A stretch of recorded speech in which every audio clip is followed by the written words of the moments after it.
مشاهدينا بنرجع مرة تانية وفقرتنا الحالية خاصة بسيدات منتجات. بيكون معانا نموذج ناجح جدا لسيدة الحقيقة وهي أماني عز الدين. الحقيقة مصممة كروشيه، واحنا عارفين طبعا الكروشيه من الفنون الراقية جدا. أهلا بيكي أماني. الحقيقة دايما بنقول ان الكروشيه بيكون فيه يعني نوع من الإبداع، بيكون فيه فرصة ان انت تغيري من الأشكال، لكن عايزين نتعرف الأول الموضة بالنسبة للخريف والشتاء السنة دي ايه؟ هي عموما الموضة دلوقتي اللي هو مثلا الألوان اللي طالعة الألوان الأحمر والالوان اللي هي تقريبا للجنس شويه عشان بتدي، والكوفيات اللي هي كده، وحاجات البني تقريبا في الشتاء بتكون اكتر. البني بيكون في الشتاء اكتر دايما. طيب احنا معانا نماذج مختلفه، قولي لي ايه النماذج اللي معاكي النهارده؟ النهارده معايا بريهات بكوفيات، الانجري بيرد بتاع الاطفال، حاجه سانت كلوز، معايا حاجات للبنات برضو. دي ظريفه برضو. معايا كمان لكاليك، معايا بيبيهات، حاجات كده، عقود كده للبيبي. حاجات للبيبيهات. لكن انا شايفه معاكي شيلان، معاكي زي دي ممكن تنفع للبنات خفيف. ده شال يعني ممكن يتلبس كده كده كده، وممكن يتلبس برضو كده للبنات، بس انا طبعا مكبراه شويه كده. ممكن تعملي المقاسات نفسها يكون اصغر او اكبر، ممكن تبقى على سكارف كده تبقى صغيره، تحط البنات الجامعه كده الصبح وهم رايحين كده يعني. شكله لذيذ. طيب ايه اللي معانا تاني؟ اللي معانا تاني كوفيات.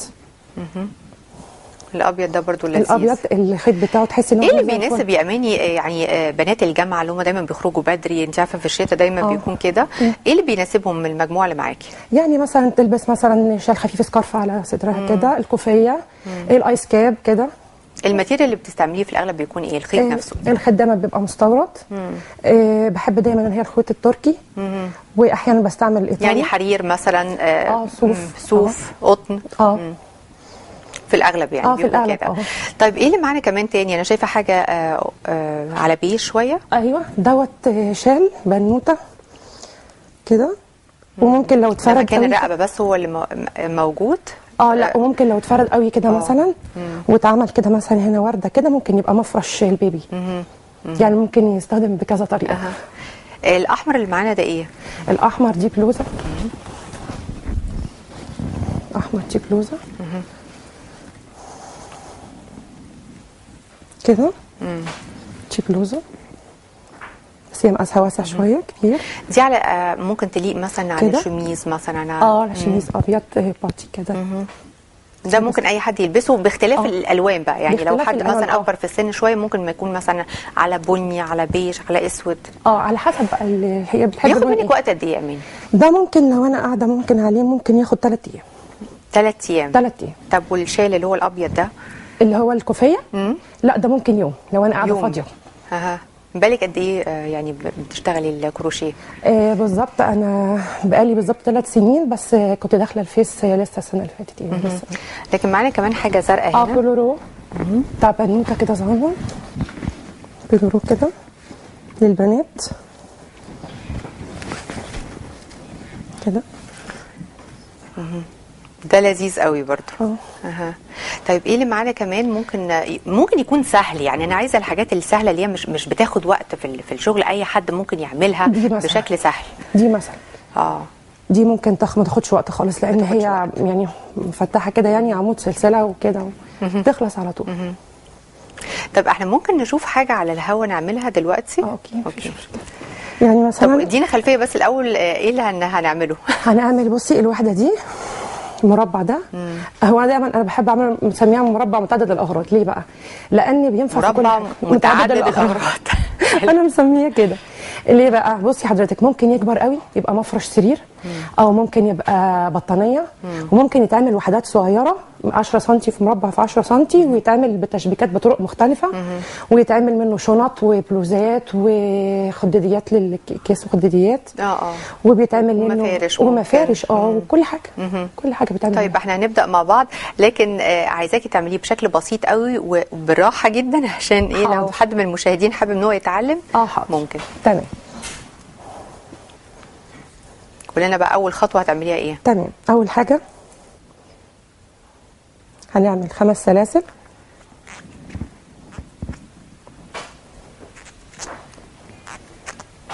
دي اول حاجه 5 سلاسل. طب خليكي بطيئه شويه. حاضر. ادي اول حاجه عملنا 5 سلاسل وقفلنا السلسله بمنزلقه. بعد كده هنعمل 3 سلاسل. عملنا ال5 بعد كده هنعمل 3. اللي هي قيمه العمود، اللي هي بيطلع عمود. وبعد كده هنعمل عمود كده، وبعد كده كمان عمود عشان يبقوا 3 عمدان، وبعد كده سلسله. طب طبيعه الخيط ممكن يكون منها خيط بيكون سلس في الشغل مثلا، وفي خيط بيكون صعب شويه، ايه اللي صعب وايه اللي سهل؟ يعني ممكن الصوف تحسيه بيعمل صوت شويه، القطن ممكن بيبقى سهل شويه، لكن الصوف بقى لو ايد مثلا عرقانه او كده بيعمل صوت ويعكس في الابره شويه. فهنعمل 3 سلاسل كده. اول حاجه 3 سلاسل العمود، وبعد كده سلسلتين، وبعد كده سلسله، وبعد كده هنعمل 3 عمدان برضو تاني.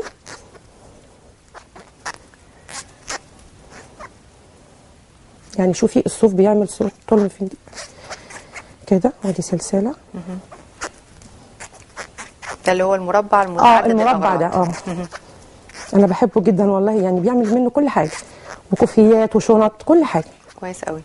لكن اكتر حاجه بتطلب منك ايه يا اماني؟ اكتر حاجه بتطلب مني ساعات اللي هو الحاجات الكرتونيه او الشيلان.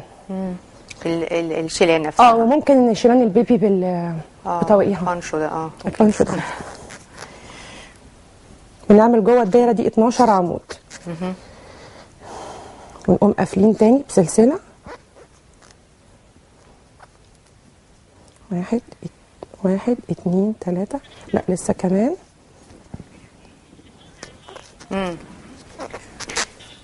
شوفي دايما. اوكي. ده كده معناها ان انت ما بتاخديش وقت خالص في المربع ده يعني؟ لا بيخلص بسرعه. بصي حضرتك. وبعد كده بطلع 3 سلاسل تاني عشان ابدا تاني اعمل اللي هو الدور اللي هون يعني انا كده بعمل اللي هو جوه ده. دلوقتي هطلع اعمل ده البدايه. بعد كده هطلع اقوم عامله 4 سلاسل، واقوم عامله اللي هو الكيرف اللي جوه ده. الكيرف ده المفروض عشان تعملي منه مثلا تكبريه مثلا عشان يكون مساحته اكبر يعني. ممكن لو كبر قوي حضرتك يبقى مثلا مفرش سرير كده يعني. لو مفرش للسرير ياخد وقت منك قد ايه؟ لا والله بصي انا يعني ممكن لو انا بعمل ممكن ياخد 5 شهور 6 شهور. ولو في شغل جامد ممكن ياخد سنه. هل بتفكري ان انت تطرزيه مثلا بعد كده ولا مش وارد ده اصلا؟ لا مش وارد يعني. مش وارد. يعني دايما بيكون الشغل اللي هو البسيط ده اللي بيطلب منك في اغلب الاحوال. طب ايه اللي احنا ما شفناهوش معاكي؟ الكوفيه دي لذيذه قوي. كوفيه وحدات برضو بقى. دي الوانها لذيذه قوي. اتفضلي. دي تناسب اي حد؟ دي اي حد. ممكن ينسقها مع اللبس نفسه. لو لابس على اخضر على ابيض على احمر كل حاجه شغاله فيها. كويس قوي. في حاجه تانية ما شفناهاش؟ لا بتهيألي اللي هو دوت احنا شفنا ده تقريبا خلاص. شوف بقى حاجه البيبي الصغننه اللي هي اللكاليك. وبعدين هنا في اللي هو السكارفات الصغننه دي. ده سكارف. بيتلبس كده مثلا. يعني مش يعني بتلبس كده يعني. هل في حاجه مثلا ممكن تكون لبعد الظهر مثلا سواريه؟ يعني في حاجه زي كده؟ في لو الخيط نفسه. الخيط نفسه لو الخيط مثلا في ذهبي او في يعني فضي مثلا. بيبقى كويس جدا. بس بيكون على حرير مثلا؟ ممكن على حرير، وممكن في الاخص بيبقى اكتر على الحرير. بيبقى في فتله حرير بتلمع كده عشان تدي بيكون شغله مختلف يا اماني؟ طبيعه الشغل نفسها او الغرزه نفسها مختلفه؟ طبعا لازم. على حسب الغرزه برضو بتدي طبعا شكل جمالي وشكل كويس. لو حاجه سواريه او اللي بعد الظهر بتاخد منك وقت قد ايه في الشغل؟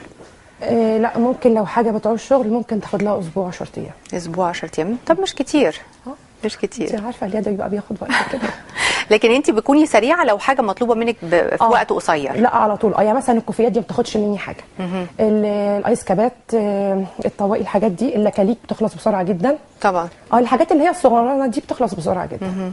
لكن الموضه حاليا ايه الالوان؟ يعني انت قلتي البني مثلا، هل الازرق مثلا؟ ايه الموضه السنه دي؟ والله انا عارفه ان هو البني والازرق والاحمر ماشي برضو كويس، وفي برضو ممكن الاخضر.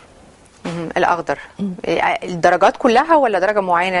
الزيتي شويه لا، هو الزيتي شويه ميرسي ليكي اماني عز الدين مصممه كروشيه، شكرا جزيلا ليكي، ومجموعه لذيذه جدا. ونلتقي والفقره القادمه هتكون بيوت امنه مطمئنه مع حنان، انتظروها.